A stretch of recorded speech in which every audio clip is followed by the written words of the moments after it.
The majority of those convicted born overseas, and that includes dozens of refugees.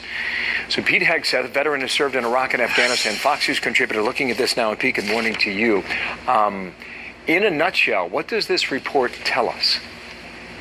It's really important information. What it tells us is the threat that we feel, that we seem, that we sense, when you look at the actual data, is real, and that we better have a real policy discussion about who we're letting in and where they're coming from, which is exactly what Donald Trump has been talking about. Jeff Sessions and Ted Cruz have fought for years now to pull data out of DOJ and DHS to get a sense of who's committing terrorism acts. And what they found is 508 of the 580 individuals convicted, not suspected, convicted of terrorism or terror-related charges, 380 of them, at least 380, so a vast majority of them were foreign-born, either refugees or here on visas or otherwise.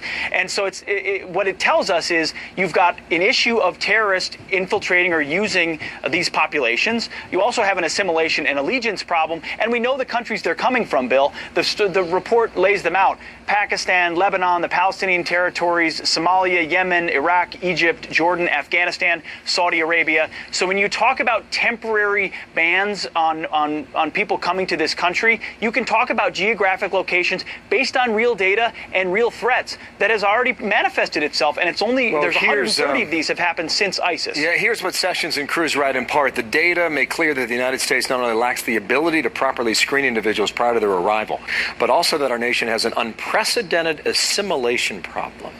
Unprecedented. These are government numbers, Pete, right? These are government numbers larger than people would think. You know, we see Chattanooga.